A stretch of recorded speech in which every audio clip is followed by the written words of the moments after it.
साधारणतः 50 मिनिटं चर्चा झाली आहे आणि त्या संदर्भात आता राज ठाकरे काय स्पष्टीकरण देतात ते पाहणं अतिशय महत्त्वाचं असणार आहे। बेस्ट पतपेढी निवडणुकीच्या निकालानंतर राज ठाकरेंनी मुख्यमंत्र्यांची भेट घेणं हा चर्चेचा विषय ठरतोय। त्यामुळे नेमक्या कोणत्या मुद्द्यांवर त्यांनी मुख्यमंत्र्यांशी चर्चा केली ते पाहणं अतिशय महत्त्वाचं असणार आहे। खरं तर गेल्या काही दिवसांपूर्वी सुद्धा एका हॉटेलमध्ये राज ठाकरेंनी मुख्यमंत्र्यांची भेट घेतली होती। ही गुप्त भेट असल्याचं सुद्धा बोललं जात होतं।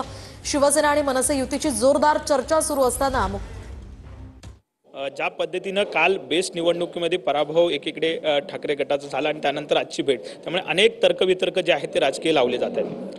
देवेंद्रजी फडणवीस हे राज्याचे मुख्यमंत्री आहेत आणि राज ठाकरे एका पक्षाचे प्रमुख आहेत। दोन नेत्यांमध्ये सातत्यानं भेटी होत असतात। भेटी घेण्यामध्ये काही गैर नाही आहे।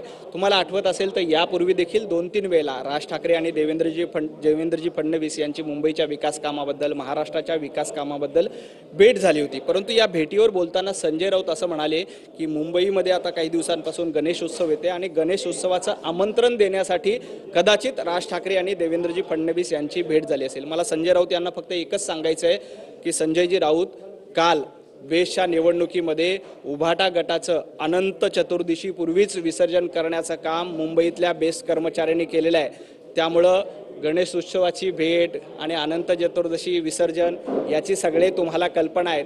आणि आणखी एक गोष्ट मी तुम्हाला सांगू इच्छितो की देवेंद्रजी फडणवीस जेव्हापासून महाराष्ट्राच्या राजकारणात आले तेव्हा त्यांनी अनेक चांगल्या गोष्टीचा श्री गणेशा केलेला आहे। तुम्हाला आठवत असेल की देवेंद्रजी फडणवीस यांनी श्री गणेशा केलेल्या कामाला एकनाथजी शिंदे यांनी पाठिंबा दिला, अजितदादा पवार यांनी पाठिंबा दिला।